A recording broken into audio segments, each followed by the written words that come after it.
Hello, everybody. Good afternoon, everybody. Yes, it is afternoon now. Hi. It's so wonderful to see you all today. It's gorgeous weather outside. I'm personally loving this weather. I am really pleased to welcome Stephen Cassell, Principal of Architecture Research Office to Georgia Tech. This is actually the third occasion that I've had an opportunity to be in the same place as Stephen. Of course, last spring, he was a member of the Portman Prize jury on a Saturday, and it was incredible to be in the room and hear the conversation that Stephen had with the others around the projects in the Portman studio. But we actually met, I think it was like 12 years ago, back when I was at Catholic University, and I was part of a selection committee that was interviewing firms for the expansion to the Crow Building for Architectural Studies. And Architecture Research Office was one of those firms that was in competition. And I recall the intention with which they framed their proposal. And I was struck by how thoughtful they were in listening to the faculty and the students to understand kind of where we would like to see the expansion of the School of Architecture building to go. And they translated that into an incredibly thoughtful proposition. Unfortunately, the project never happened. So no one ever actually ended up being awarded that contract. But I still count myself so lucky to have been in the room and to hear the way that Architecture Research Office approaches their work. And so I'm so looking forward to hearing Stephen speak about his practice today and accompanying the recent publication of their book that documents their practice. What's interesting is I think that the way that Stephen talks about Architecture Research Office is that the practice itself is also a design project too. And that's the way that they frame their work. So Architecture Research Office, architecture in that means that creating beautifully crafted spaces that benefit people. The research part of it is the methodology, and it informs their process, how they approach the work. And then the office part of it is the people that are part of their practice, that make up the work that they do and how they approach their work and the culture of the community that they're working with. Stephen Cassell, FAIA, is Principal of Architecture Research Office. He holds an undergraduate degree in architecture from Princeton University. He received his Master of Architecture from the Harvard Graduate School of Design. He has taught at many schools, including MIT, Columbia, University of Virginia, Berkeley, Harvard, Princeton, and RISD. His practice, ARO, is united by their collaborative process, a commitment to accountable action and social and environmental responsibility. This philosophy has earned his firm over 100 design awards, including the 2020 AIA Architecture Firm Award, the AIA New York State Firm of the Year Award, and the Smithsonian Cooper Hewitt National Design Award for Architecture. Now, please join me with a warm welcome for Stephen Cassell.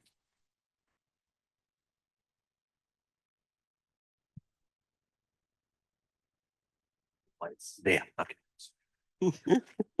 I'm Stephen Cassell, Principal at Architecture Research Office. I think I was just telling you about our office of 40 dedicated people who are not assholes. And I started the office a year out of grad school with my partner, Adam. We had worked at Stephen Hall's before that together.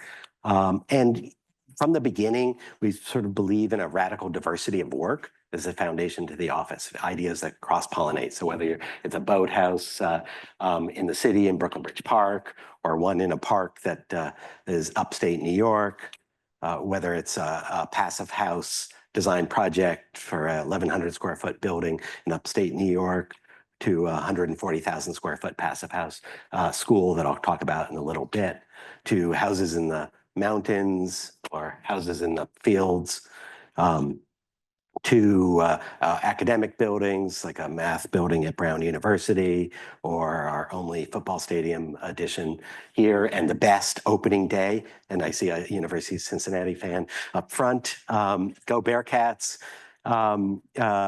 to visitor centers. We do a lot of work with the Rothko Chapel, and this is a welcome building adjacent to it, to a building that this is actually taken by the site super, because this project just finished punch list a week ago and is opening officially tomorrow. Visitor center up in Awana, upstate New York, a mass timber project. All of this is grounded in sort of looking at architecture strategically and sort of deep analysis into the framework of each project that we do before we start designing and through the design process. And we do that in a lot of different ways. We build tools specifically for certain projects to try to sort of pull out understandings that I'm going to talk to you in a little bit. But we also just love making, and we love craft and building. That's, this materiality is really important to us. And we love collaborations. So whether it's collaborating with Guy Nordenson, a structural engineer on this glass and stainless steel stair, or collaborating with Threshold Acoustics, who are out of Chicago on this acoustic wall in a synagogue that I'll talk about in a little bit. Or just collaborating with the people who are actually building our projects to see how you can push a material like brick as far as you can go, and making sure that collaboration is deep, because that's how you get sort of craft into architecture. That collaboration also extends to the people we design for and the communities we design for. We see our clients not as clients, but as collaborators in the best sense of the word. So whether we're reaching out to a community for a project we're doing up in Providence, or we're meeting with teachers on the left and they're putting Post-its up, and that happens not at the beginning of the project, that happens all the way through. We have a very specific iterative process. We're collaborating with engineers that you see on the right-hand side. So all of this is grounded with a very specific methodology where we really do a deep dive investigating site, program, environmental sustainability. We try to understand the mission, vision, and goals of each project. We try to analyze the program, analyze it, understand it over time and how it will change. We start to develop principles that I'll talk about, work through options. And that diagram that we do, we'll have a meeting, we'll present, we heard this, we made a diagram, try to illustrate it, we present it to the client and have them say, yeah, that's right, but you got this wrong. And we do that over and over again. So we start to get deeper into our intuition and sort of in our bones what the issues are and how to frame the project. And that then gives us enough information, that sort of iterative process and engagement of the stakeholders, a way to move forward and start the design process. Sometimes that takes a long time. We have started construction on a project at Rice University. That was 4.5 months of it. Sometimes you don't have a lot of time and you do it on the fly. And part of that also, we develop at the end of this process a set of project principles that we develop with the clients. This is for the projects that we're doing at the Rothko Chapel. Having principles, architecture takes a long time, right? Some projects are slow. This project is a 10-year project or 8-year project for the first phase, and it'll be longer when other phases are done. And to have a shared set of goals and set of principles, because you make so many small decisions as you're designing, and those decisions, you're in design development and you find out you're over budget. Not that it's ever happened to us, but I've read about that. And you have to make adjustments to the design, like what is important. And it's helpful to remember that as a group, as you're making those decisions, even if you're making decisions on site, to keep those ultimate goals, those principles. So every project we start, every meeting, we start with those principles throughout the design process.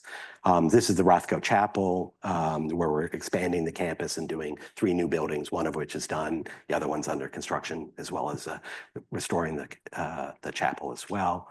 But I said this is a book talk. A book is a project as well.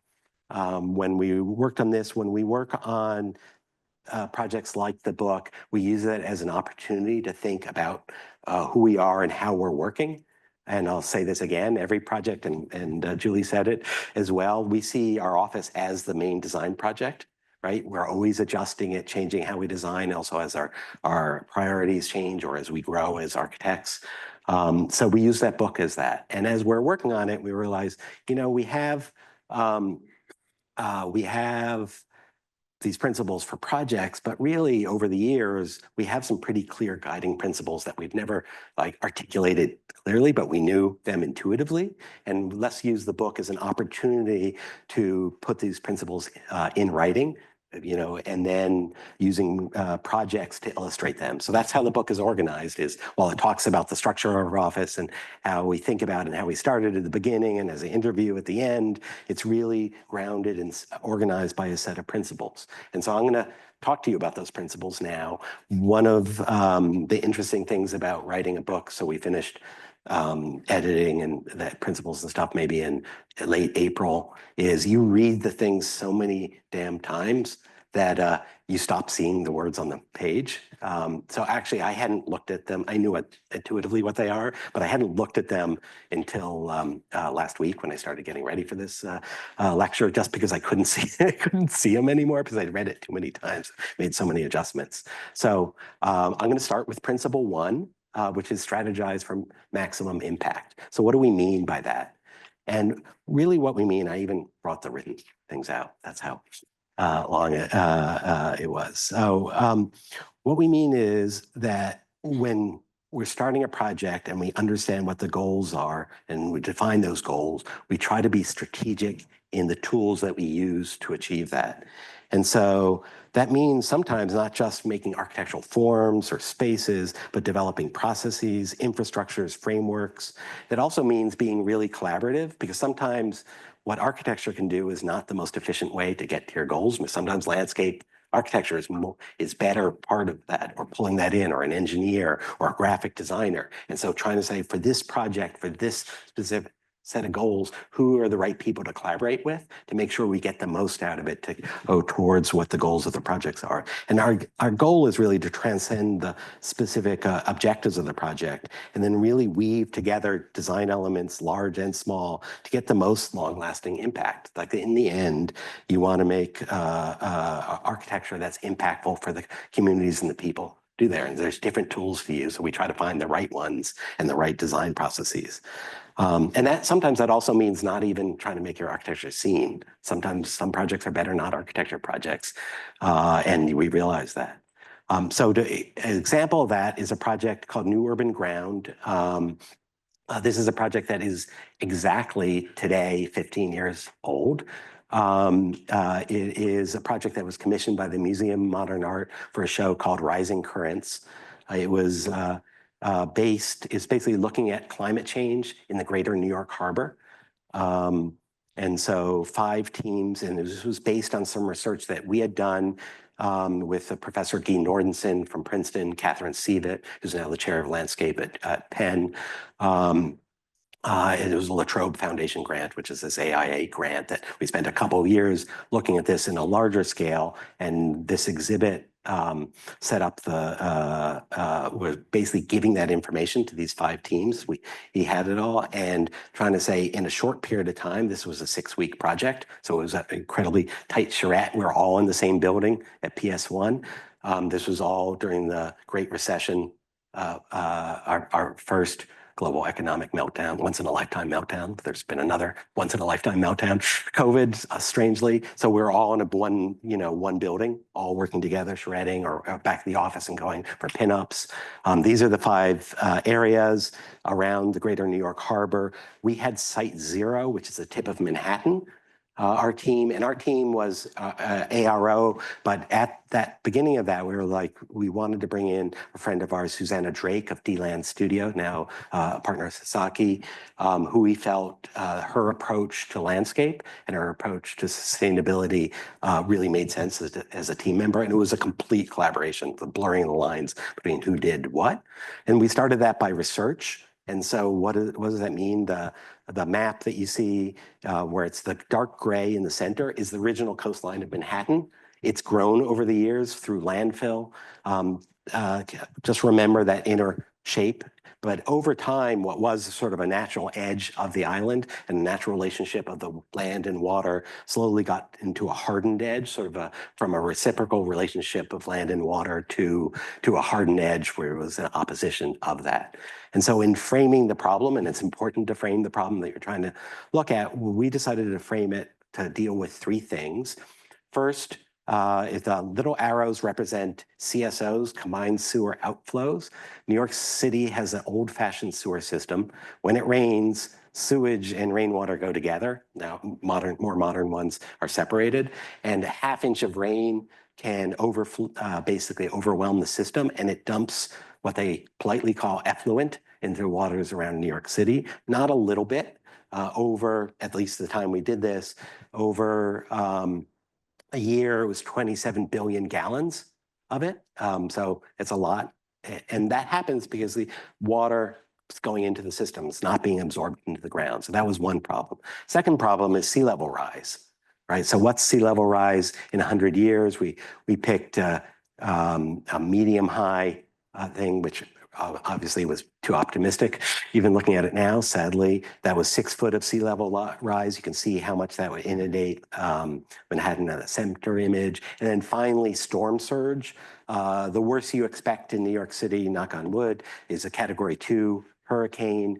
And if it's at high tide and coming straight on, that can inundate, if I remember the number correctly, around 66% of lower Manhattan, and that's what you show. And if you look at the shape of the area that's not wet on that right image, that's the shape of the original island, right? That's where the topography started again. So that's what we wanted to deal with. And so we dealt with that, thinking of it as we're dealing with water in and water out, just to be simple. And we dealt with that thinking about the city in 100 years of creating what we called an ecological infrastructure that engaged really water and sort of thought about infrastructure in a new way. And we basically took a section through the end of Lower Manhattan and designed how that worked from the edges, which I'll talk about, to the streets in the middle. And so what we did is basically, this was before create absorptive streets. We were assuming cars were mostly banned from Manhattan by this time, and that space could become park space or green space that could absorb water, permeable pavement. We put the existing infrastructure and waterproof vaults on either side. And then we had different types of streets. Level 1 would channel water from a major storm event from the center out to the edge, but it would also, these types of streets, level 3 streets, would just absorb water in a rain event. So it was a way to deal with that water, to keep it from going into the sewer system and to help channel water out in the event of storm surge. And in the edges of the islands, we had freshwater and saltwater marshland that both processed that water and cleaned it, but also acted as a buffer for the energy of storm surge as it hits up against the edge of the island. And then the tip of the island, a series of barrier islands made of geotextile tubes that you could build islands from, because that was the direction that storm surge would come up the New York Harbor. 2 years after this, there was Superstorm Sandy.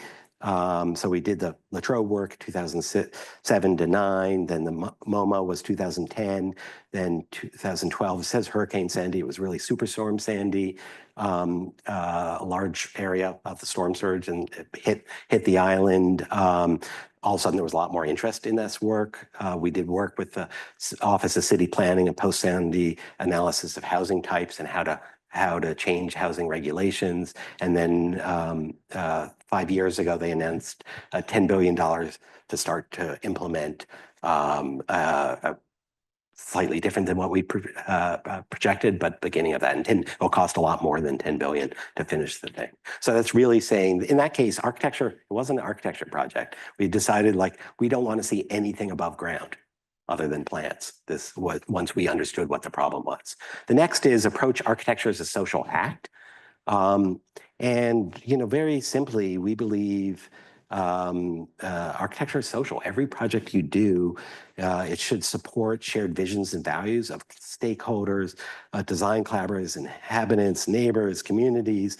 All members are partners that we want to invest to a project's success. So in every endeavor, we learn from individual and collective experiences, aspirations, and ideas. And these are other projects in the chapter, by the way, if I hadn't pointed that out. As a critical step in our research in understanding the context and sort of imagine goals to realize the best potential for the project. And you want to do that building and strengthening these interpersonal relationships with care, with respect, empathy, humility. But by gathering and doing this is a way to embed meaning in a deeper way. and really listening to those voices and realizing that architecture is social. We're here in this room. You designed it as a lecture hall, but it is a social relationships that you're setting up and engaging as part of that, and that you have even from your first year here that changes to your last year here. So the project I'm going to show this with is Congregation Bet Shimkat, Torah. This is the world's largest LGBTQ synagogue. This was a 10-year project, actually, because they didn't have a lot of money. So it took a long time to find a place they could afford. But in the end, they ended up finding a space at the base of a Cass Gilbert, beautiful Cass Gilbert terracotta tower on 30th Street. It's an individually landmarked building, meaning we could do very little on the outside.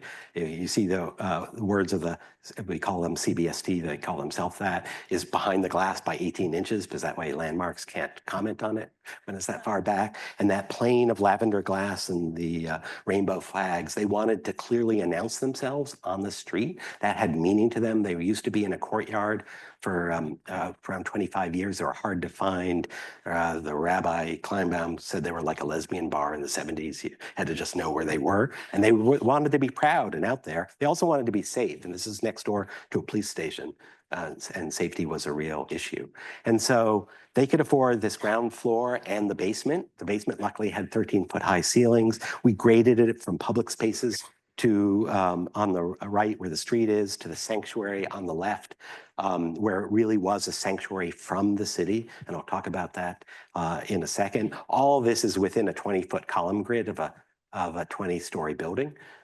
So certain challenges there. You can see that lavender glass. Even the discussion of the color of that glass was a 4 or 5 months discussion. Was it magenta? During the AIDS crisis, there was something called Silence Equals Death, the ACT UP, where magenta was this important thing. It was basically taking up ideas from really from the Holocaust. Which is another story I won't go into, but we ended up on lavender. That was too connected to one group, ended up with lavender. Gilbert Baker, who designed the original rainbow flag, actually sewed these, and these actually, the original design had more colors. So these just for the synagogue. They are incredibly socially active synagogue, not surprisingly. Entering into the sanctuary, we can see the lions on either side. There are actually 2 male lions and 2 female lions, as opposed to the other way around, to indicate who they are as a community. And then coming into a sanctuary for 300 people, working within that, within that column grid with the curved pews wrapping around the bema, which is really the stage. So an interesting thing in our interviews, we interviewed over 100 congregants, and we had probably 5 major design meetings, not just with the building committee, but with the whole congregation after services on Friday nights. We'd bring models and stuff, and then everyone could come up and everyone had lots of opinions. But one of the things they told us, so many people told us, is they have their high holiday services, which were a couple of weeks ago. Unlike other synagogues that charge for that, they're free, and theirs have 4,000 people come. They're open to everyone. That's their thing. We are open to all. They're in the Javits Convention Center, which I am pay building with beautiful glass. And during the service, the quality of light changes as the sun sets and the sort of color changes. And they kept talking about that. And we wanted to bring that in, even though we were down a deep light shaft, and we did some test models back there and said that actually could work. So we created a canted concrete wall. The flutes on the concrete, part of it is really to see the change in quality of light. And that does happen over the course of the service, especially more in the summer, that during the service, the quality and color temperature changes, and that has meaning and a connection to nature. You can see how the bema and everything's wrapped around. So the 300 people, legally 299, to the stage. No one's more than 35 feet or 30 feet, excuse me, from the bema. So it creates a sense of community. The other aspect of CBST is music is such an important part of who they are, that this is where we brought in Threshold Acoustics. They designed concert halls. amazing, talented people coming out of Chicago. They helped us design that fluted wall that was specifically designed acoustically. We did the pattern. They gave us parameters for that. We wanted the pattern aesthetically and also to catch light and see changes in light, but it also did some very specific things acoustically. By canting that wall back, it also assists bringing sound up to the mezzanine. And that wall's 10 inches thick of concrete and another 4 inches of the precast concrete panels hooked on it. That makes incredibly rich, warm sound. I can't tell you what that's like, but it worked. It's the only time Threshold got a standing ovation. They had a service especially for everyone who designed it. And the sound is like incredibly beautiful. And music is part of who they are. So when you're designing and what you hear during that is that so important for their identity. You can also see the arc, which houses the Torah. We're not getting rid of a column in a 20-story building, at least on the budget we had.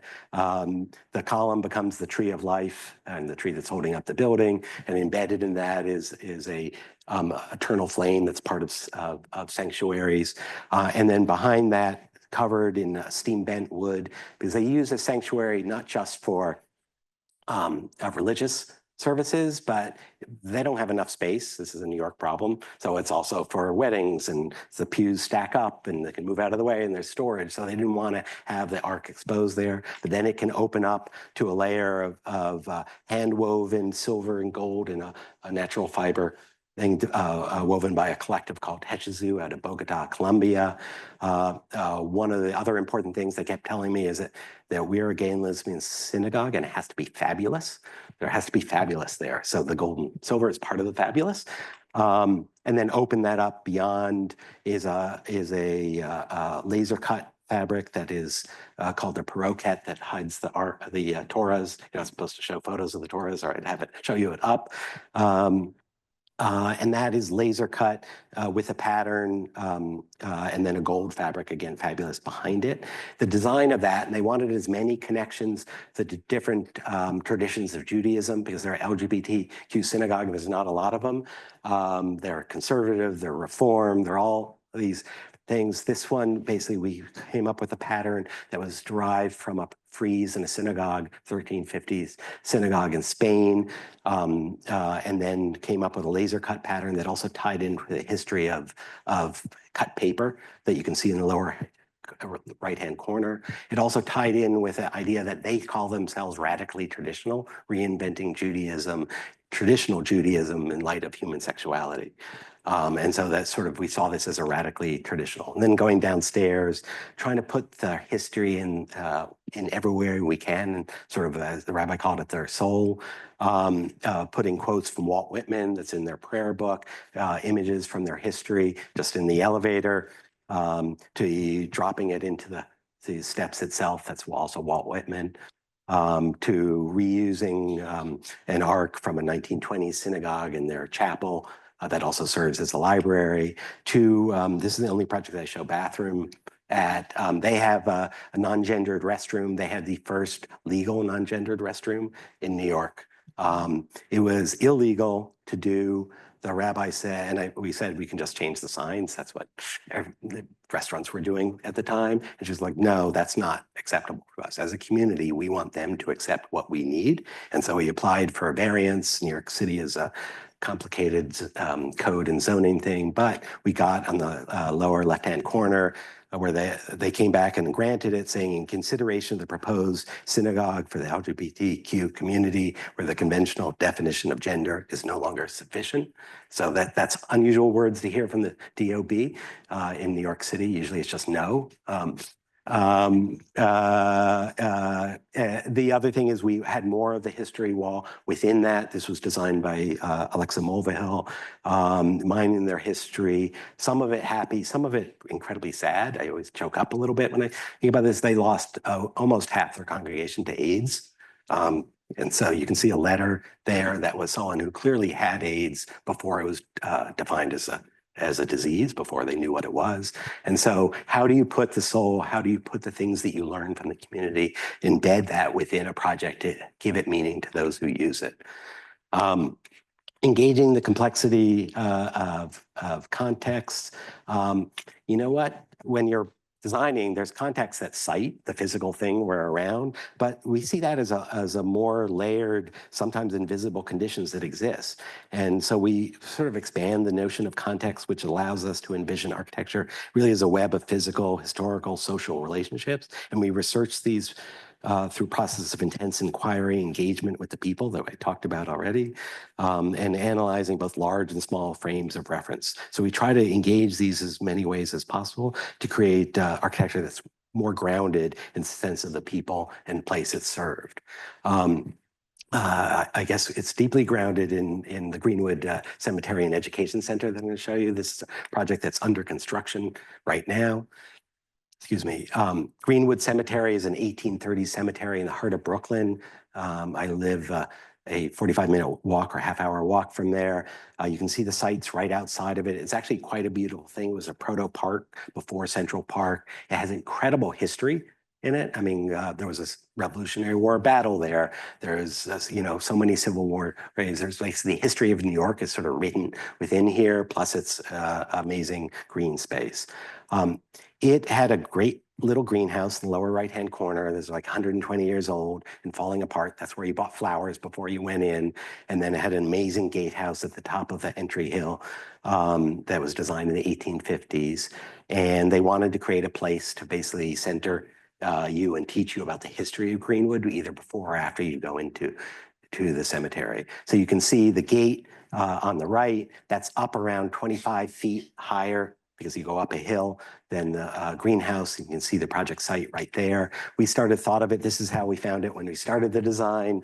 And then we decided that our project, because it's seen from above, we think of our project really as an L, as a background for this beautiful now restored greenhouse, then connect to it as sort of subtly as possible with a one-story addition along the one brick wall of the greenhouse with the green roofs because you see it from above, and then put the main building behind there and creating the entry between the greenhouse and that main volume. And then really carefully calibrate views up and down the hill to make sure that you have those connections as you're within the space. So you can see that it's in glazed terracotta. That terracotta ties into some of the colors of the gatehouse. It's sort of an aubergine color and some of the colors that you find within the cemetery. It's both solid terracotta panels and also baguettes, which are these pieces in front of the glass that cut sun out and allow view out. You can see I was at the factory in Germany over the summer, towards the end of the summer. They should be arriving. Actually, I think in 2 weeks they arrive on site. You can see that entry garden. This is a collaboration with Michael van Valkenburg, who did the landscape around it. We're using the greenhouse for non-greenhouse use, so they put a really dense planting around the outside of it, both to tie into the cemetery to make it feel green when we're within there. And they're incredibly talented landscape architects. You can see the ground floor plan with the exhibition to the left, classrooms to the right, and the greenhouse, which is a multi-function space. And those views that you get up through to the gatehouse, those were carefully looked at during the design process to make those connections. Whether you're downstairs, here's the greenhouse around 3 weeks ago, starting to put the air conditioning in, that will be distributed through the floor. To the upstairs that are offices for the cemetery, it's a working cemetery still, and a really great view from the conference room that you get back over the greenhouse, back up to the Upjohn Arch. And you can see that view that you would see when you're up entering or walking out of the cemetery. Elevate the ordinary. What do we mean by that? You're in a space and you're making architecture, and we try to enrich the experience of architecture just across scales. So whether it's the building scale or the detail of a handrail, that you're just trying to give careful consideration to material, form. And we do this just iteratively, playing with materials, physical qualities. We do this also to get intuition about how we work. We try to cultivate material innovation in our work and amplify expressive physical qualities. Sometimes they're prosaic. They're just simple, wood boards or bricks or metal grating. Sometimes it's a nicer, fancier material than that, but it's all a way to give richness to space in your experience. So I'm going to show here, we call it the Aero Collection. We, around 12 years ago, designed Knoll, the furniture company's headquarters in Manhattan. It was their flagship showroom and their also main offices. When we were working on Knoll, we were diving into the history of it, but we also they own a felt company, Phil's Felt, and they own a leather company, Spinnyback, and they have these factories that make all this cool stuff. And wouldn't it be great if we get their factories to build some things for the showroom? And so we started to collaborate with the factories that build their products. So in this case, a felt wrap stair. My partner Kim, for some reason, they didn't want to photograph me going down the stair, or doing the same thing in leather with Mies looking sort of stern, thinking about it beyond. Two wall panels that we made out of felt that originally were wood, but we realized also could be soft and acoustic. And so they opened the showroom and people started to ask if they could buy some of these products. And Noel was like, yeah, why not? So we started to develop a line of products and we designed, I think 7, maybe 8 showrooms from every time we designed a new showroom, we designed a new set of products. Some of them worked and some of them didn't, but we used that as a laboratory. And they were things from dealing with walls, a lot of it dealing with acoustics, to dealing with ceilings and grids. And so now we develop those separate from the projects. And it's really just playing with ideas and materials, consistently going on factory visits because they get new technology, a lot of CAD CAM, knife cutting.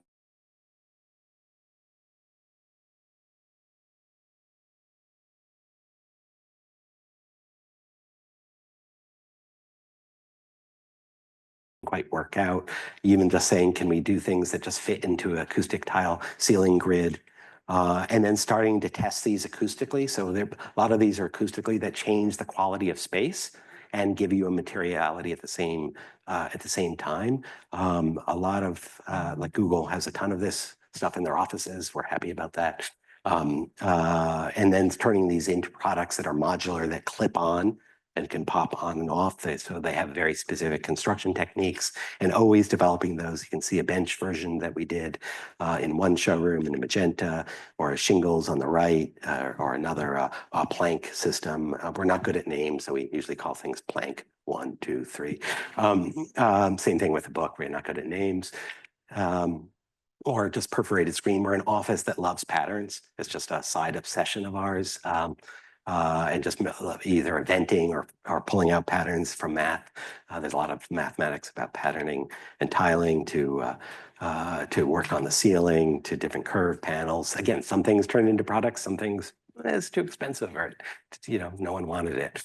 Or these are new things that we did for the last showroom in DC that just clip into a standard acoustic tile grid with a recycled plastic. Some other things there, our conference room on the right. So all of these are products there, but all the ways to transform space, not just visually, but physically through the touch and acoustically through how it changes the shape of the space. So that's thinking about the small scale and the materiality and touching, and I should have started, a lot of this is really obvious. We should all be doing things as architects. It's hard to keep them all in your head and thinking through, and a lot of our projects hit two or three principles, rarely all of them if we're lucky. And some things don't work out. That's architecture is not always works out the way you want it to. We try to, but we believe that some meaning just comes out of how you use and experience architecture. And we mean that by inhabitation, activities, social interactions, relationships, sun, light, scale of the body, thinking about that over time. So movement, function, views, and really carefully study that. And adjust that to align with the people you're designing for, to sort of strengthen those experience. So Dia Art Foundation has sites around the country, but they have 2 main things. They're a really interesting organization that believes in long-term installations of art. So they typically install art for a minimum of 9 months. And they believe in the fabric of existing architecture. So on the west side of Manhattan, right near the water in Chelsea, they have 3 buildings, this tall building, and then 2 low buildings. The 2 low buildings, the facades were falling off, they were in bad shape. They wanted to reintroduce their galleries in New York. They had closed in New York. We unified them with new brick facades on the bottom, and restored them, and really started to think about how they engage the street. and making each gallery both connected, unifying it, but also different and expressing those differences. So whether it's this gallery with this large door that can open up, engage the public, or bringing in large scale pieces of art, or the next gallery, the next building over, which allows light in all the time. And really starting to think about what is the procession, how do you move through, and how do you experience art? So when you walk in, and how do you just make sure that the materiality of this cast concrete existing building is expressed in the most simple, direct, honest way? Or the talk space, which is again very, very straightforward. The projects are about removing architecture and removing things that get in your way, as much as, and doing that carefully and considered way, bringing in light differently in every space. And the bookstore right here, so just simple porcelain sockets. And you can see the plan going from right where you walk in to the central gallery, which is another center space, which feels very different. And then you go to the last gallery, and going to the last gallery, you go through a door and you hit this, there was this gap from when the two buildings were built that was sort of vestige of the history of the building. And we didn't want to punch all the way through. In fact, the director insisted we didn't. They wanted you to stop and pause, consider the quality of the architecture, and go around that wall. And just forcing you to sort of unveil space as you move through. And you can see the sections. Each one's really, really different. We also did their main offices as well at the top of the building. And so just playing up that distance. So that procession moving through from the bookstore and entrance, going through into the space right here where we just left the walls rough, the existing structure, cutting in new skylights. You can see that wall and that entry to the left, and peeking through that entry, just coming around, and then experiencing sort of the beautiful truss that was there, really, the repairing it, putting in lighting that's just linear lights there. That's incredibly straightforward. Worked amazing lighting designer, Tillotson design. The walls here all white, either white painted brick or white sheetrock in opposition to the other space. Of course, to make it open and clean and just simple like that is really complicated. So this is everything on the roof to make that happen. You don't want to see grills. You don't want to see any of that. You don't want to be fussy about it.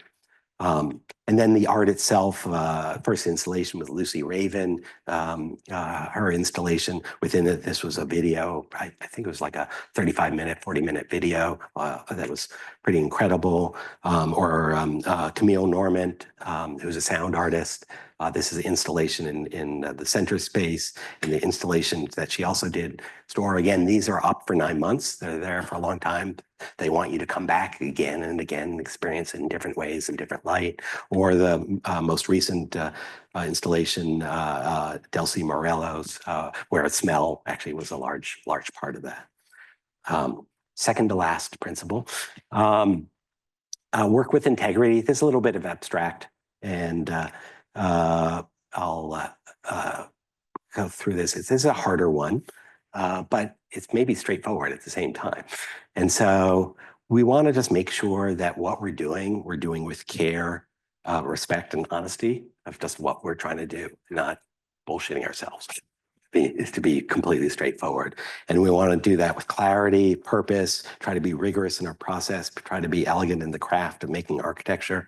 And we want to make architecture that sustains people physically, but also manages people and the environment, strategically manage resources like existing or new or adaptive reuse, think of how to maximize potential over the really long term. And ensure that buildings and spaces enhance the social fabric and prioritize health, and benefit people who occupy it and also benefit the planet in the long term. So a little bit abstract, but just like try to do your work with honesty and try to make it do these things well and try to be cognizant of that at certain points, pull back a little bit is important. So I'm going to show you a project that just opened around 5 weeks ago. This is 2 public schools in one building. This is an interesting project. It's located in downtown Brooklyn, around 10 minutes from our office and around 15 minutes from my house. And it's right at this intersection. Flatbush Avenue is the diagonal large avenue. That's one of the main avenues of Brooklyn and one of the busiest avenues. I walk along it every morning on the way to work. It's really crowded and busy. And then just to the other side is Brownstone, Brooklyn, these smaller scale 1850s to 1870s brownstones. That's a completely different scale neighborhood. So we're doing these two schools. One is a primary school, which is a new primary school, and the other is a high school. Primary school is going to open onto the Brownstone, Brooklyn side. The high schoolers they can live up and certainly shout down Flatbush Avenue anytime. And so here's a section perspective of that. So you can see the brownstones on the left, and the scale of the building shifts from that to sort of mediate between that scale. And you can see Flatbush Avenue on your right. The green spaces are shared spaces, a gymnatorium on the ground floor, that's or lower floor, that's a gym and an auditorium. And then the gymnasium at the top, and then light blue is the primary school, and yellow is the high school, which is the city's only Arabic language high school, the Khalil Gibran Assembly. This is also a passive house project. So if you don't know what passive house is, it's a sustainability standard that started in Germany. It means you design incredibly well insulated buildings that are really, really airtight, have special systems to get fresh air within it. So that you don't need a lot of air conditioning, you don't need a lot of air, but it means paying attention to every detail, but it also allows to give integrity to the buildings itself, how it's detailed, the amount of insulation, the sort of thickness, allowing us thick, expressive brick walls. The other nice thing, this is working with the School Construction Authority. New York City has 1 million students. They have incredible amount of real estate. It's a very, very large number of students within this. When you're designing a project, first day, they're like, this building is to be designed for 100 years. That's the lifespan. It's more because the building they're moving out of, the high school, is 125 or 130 years old. So they waited longer than that, but that's like a great ethos. So trying to create something that is sustainable and has energy impact, environmental impact over that long term is incredibly important, and is complicated in a tight urban site where you have existing buildings, and how do you make it airtight? It's a technically challenging thing, and technically challenging to work with New York City contractors, as much as we love them, who are not used to making things really airtight. So they have to pay attention to every single detail. But what it does is makes the building use 70% less energy than a standard New York City public school. So I shot this 2 weeks ago, leaning over the edge of the skyscraper right next door. And didn't drop my phone. So you can see the brownstones on the left, the rainbow play space for the kids there, and on the right-hand side, Flatbush Avenue, and that volume of the high school. And so this is the entrance for primary school. They named it just before it opened, and luckily the name fit where the vine trellis was, just. And you can see that along that street, and how we're trying to mediate the scale and the detailing on the brick to break up the scale of that. And the play space, you can see the mesh above. And then you could see the glass that you saw there looks down onto the gymnatorium. So seats pull out on the right. It can be used by the community or for plays, but they can look out onto Brownstone, Brooklyn from there and get light in. That overhang cuts the south light, so it's basically blocking in the direct sun as well. And just trying to make clear, light-filled classrooms that look out onto the trees of State Street. And then just allowing what kids do populate and energize the building and the play space here. Then this is the other side. The original school is a beautiful building to the right, completely dilapidated. That's that brick building. The new building there. One of the things we wanted to do is also create a civic building, saying a high school or a New York public school should be a civic building that's seen as an icon within the city, that you see. Flatbush Avenue is actually sloped, so you see it from far away. That gives a sense of belonging and sort of importance to the students who are there. So you can see this on Flatbush Avenue. This was shot 2 weeks ago. And so we actually don't even have all the photographs processed yet. You can see the view there. You can see the new gym at the top with north light coming in. It's on a plinth of retail, and it's part of a larger development. Although individual building, it's so new, the photographs, that I'm sorry, James Ewing, but we didn't have his corrected proof yet, so I just threw this in. He'll be very upset, but he's a nice guy. no matter how much you do with architecture, you can't get high school students to pay attention in class, evidently. But so the architecture only goes so far. And then we wanted the lunchroom. I learned an interesting fact. Lunchrooms in New York City, the only organization that serves more meals per day is the U.S. Army than New York City Public Schools. So we wanted a lunchroom. They can eat outside. The furniture hasn't arrived yet. The building's still being punch list, honestly, because it was done such last minute. But we wanted connections to that city. Whoops. Connections to the city so that you are constantly engaged within the city when you're part of the school. And the last one is just always keep learning. And this is quick. So bottom line is we see our office as a design project. We want to make sure that we have joy and love what we do. And that means constantly learning as we go forward. This is a picture of our office in Brooklyn, which is around a year old being in Brooklyn. And so we just want constantly to evaluate our practice. Part of the book was doing that and evolve and try to do better work, try to keep passion and curiosity to drive our work, whether we're working physically or digitally, and make sure that we're learning from every project that we do. That's how you keep engaged. I'm lucky I've had the office for 31 years. I still love coming to work. I have a great time and I have great people to work with. No matter what part of the project, it's fun. Architecture can be fun. There's parts that are a little grueling, whether it's physical models, doing research or mock-ups, working with materials. We have a lot of knowledge groups within the office that are sort of self-organized. So there's a materials working group that looks for healthy materials and does all this research. And then the rest of the office works off of that. There's also a social equity group. There's deal with issues of social equity and are always making changes to our office. We became just certified, trying to be transparent on what's good about it, what's working well in the office, what isn't. Tomorrow's our day of action. Where I'm going to arrive on a very early flight and then go rake leaves and move mulch in Fort Greene Park.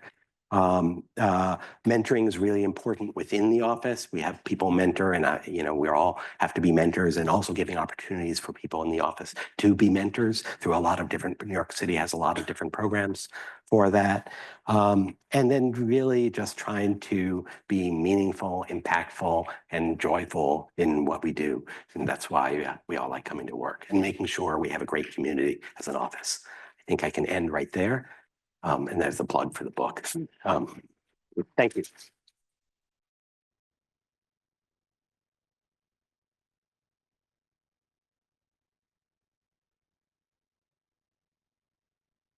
That was great, Stephen. Thank you so much. That once we got all the technical difficulties all worked out, I think we have time for a few questions from the audience.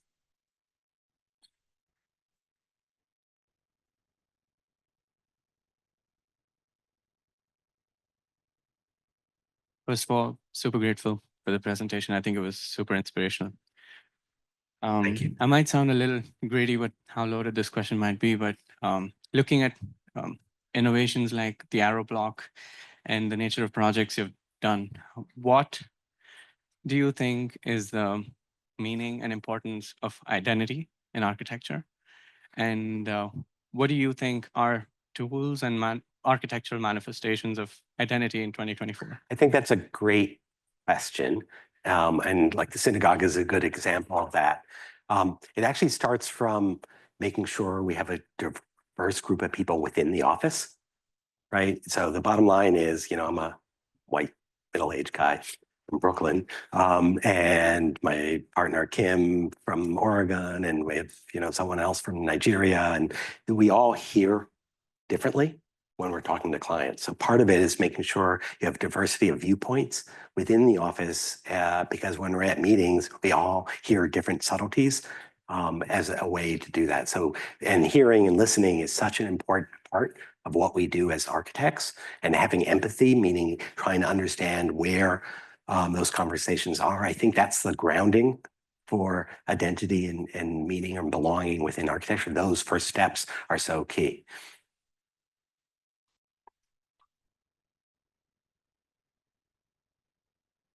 Got one.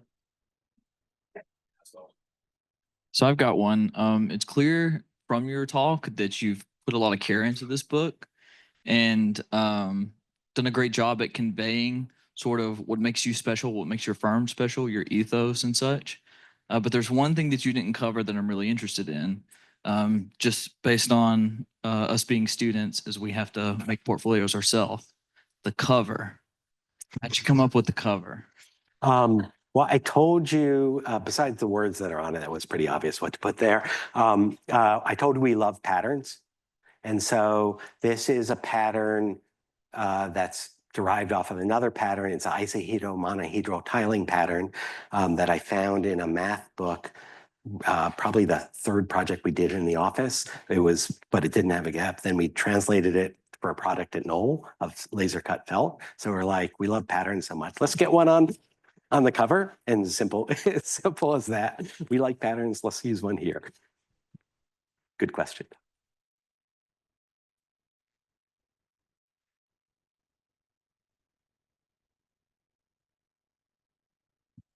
Hello, thank you for the talk.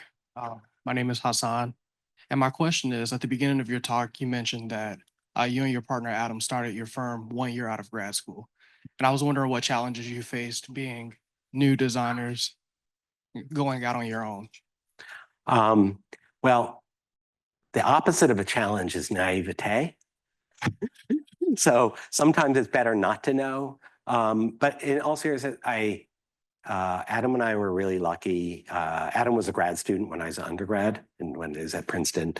So we became friends there. We both ended up working at Stephen Hall. So I worked for 3 years between undergrad and grad. And Stephen Hall when I started there was 3 people. It was a tiny office.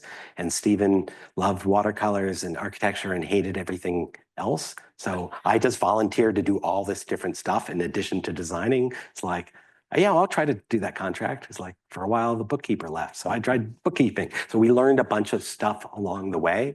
We also started in a really terrible, I stopped working at Stephen Hall's. I went back after grad school and worked for a year, and then the economy tanked. And so we all were working separately. I had a freelance job for exhibition design firm. So we had some other means of income. And so it didn't take a lot to get us going, but we made a conscious decision, which was right for us. And they're all different paths to what you do in architecture, to teach some, but not a lot, because we wanted to make sure we got some momentum as a practice, because we just love building. And then we made lots of mistakes and screwed up on lots of things that we all do. And that part of it is, we're just quietly tenacious. We just, like, if someone says no, or it doesn't work, or the design's not working, we just come back again with another version and do it again. And we just like never give up. There was but there's, it's lots of, too many challenges to list. I think the lucky thing we had, which could be a challenge, is we had people we had met while at Stephen Hall's. So we had connections to photographers, and we had connections to contractors, because that's when he was doing work in New York. And we knew some magazine writers because they were writing articles just when his practice was taking off. So we had a leg up a little bit that way, to be completely honest. Thank you. You're welcome.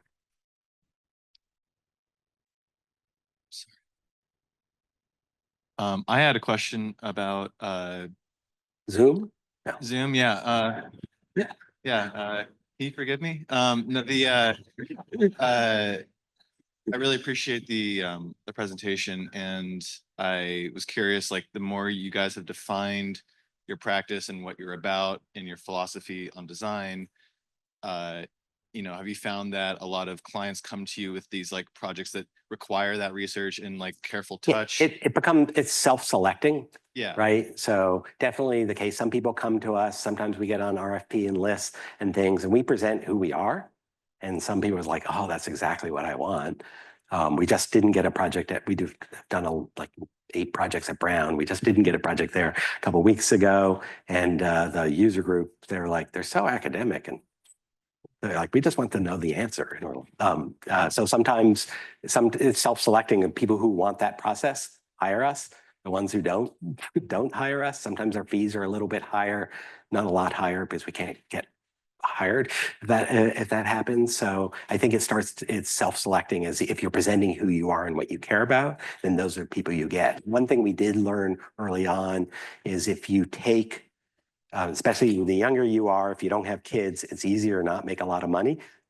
Like once you have an apartment you own or a kids that you have to pay for. So it's better to say no. And we got really early at saying no to projects because what you get more of. And so we tried not to take sort of background projects because we felt like we would get more of those, if that makes sense. And my only quick follow-up is, do you guys do competitions to try to win?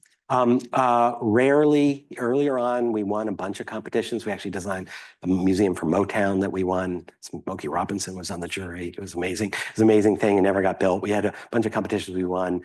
We called it our drawer of broken dreams and promises. So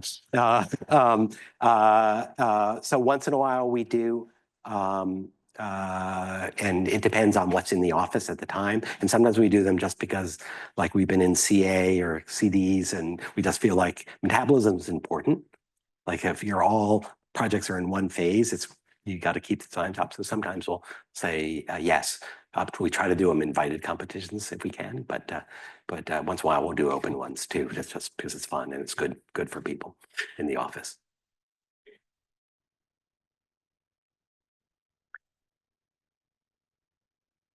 Thank you so much.